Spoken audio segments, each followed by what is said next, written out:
Travels in Newfie, Summer 2022. Stephen went for a walk in the morning and saw Victoria Hall and Kitty Bitty Lake. While I waited for my bag with the hairdryer in it. But then we went to the down-home shop and I was much happier. On the first day of the Irish Loop, we went to the County of Avalon in Fairyland. This is an archaeological site that continues to evolve.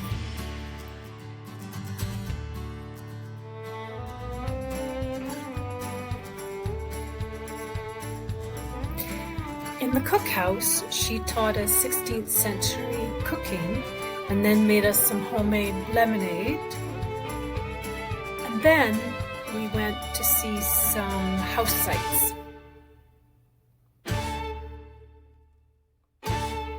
Stephen's favorite thing were the abandoned boathouses and the abandoned boats, as you can see. So the next day, we were staying in Trepassey and we took the Mistaken Point Trail, which started out green with wild pitcher plants and flattened pine trees from the wind. It's now getting very foggy down by the coast and we're still on the trail. Bottom right picture is the way down to the fossil rocks, so we're getting very excited. So these are the awesome fossils, and as the water erodes the rock, it unearths more, so they never worry about losing the fossils. This is our guide and slanted rock that we were standing on, and our lunch spot, unfortunately lunch was 3 p.m, kind of late. The end of the day was a coastal walk along the old road.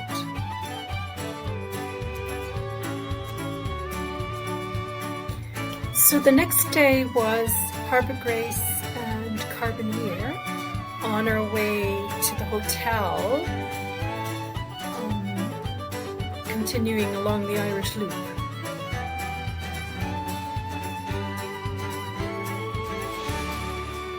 On the left is a beautiful tree in front of our place that we stayed, and what I really liked about Harbour Grace was that Amelia Earhart flew from here on her flight across the Atlantic.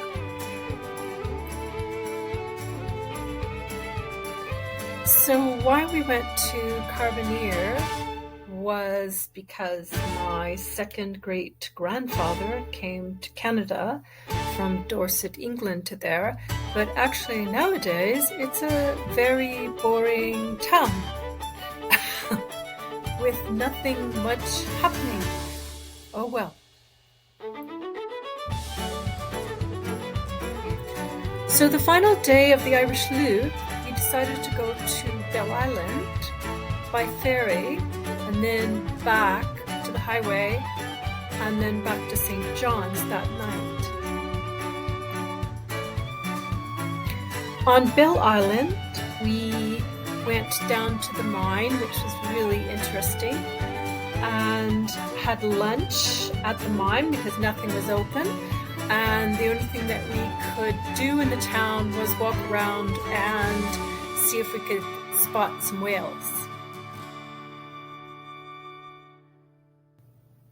So now we're back in St. John's. It's a beautiful day, as you can see. So we walk along the river path to John's house, which was about an hour.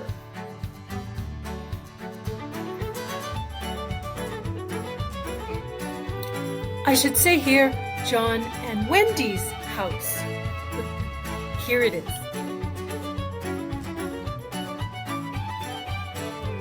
So the next day, We went to the Rooms Museum and my dad's old university haunts. And so first the rooms. I was especially interested in the First World War exhibit because my Uncle Ford had gone to Gallipoli at 17 years old to fight there. The sign reads, "British forces land on the Gallipoli Peninsula in April 1915. Heavy casualties mean the 7th Battalion Royal Scots is called as reinforcement, but almost half of those men are killed or injured in a devastating train accident en route. The Newfoundland Regiment, therefore, a last-minute replacement, arrives in Gallipoli in September of that year."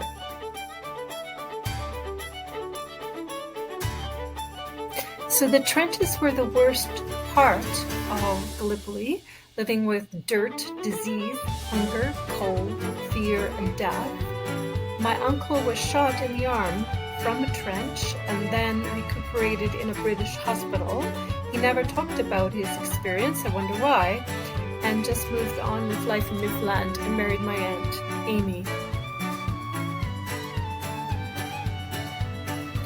Nurses had to do hard work in World War I. My grandmother on my mom's side worked in England with injured soldiers.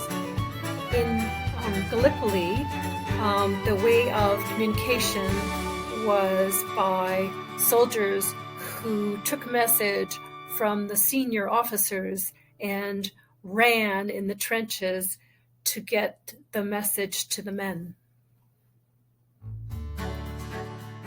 So my father studied at Memorial University College in the 1920s, and then they took that down and created Memorial University. So this is the site of the old college, and this is the building they replaced it with.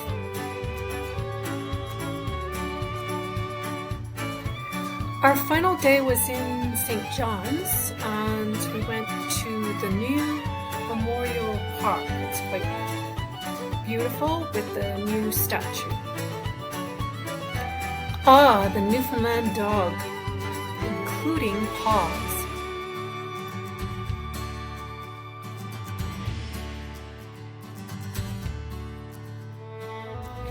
Typical downtown St. John's, colorful houses.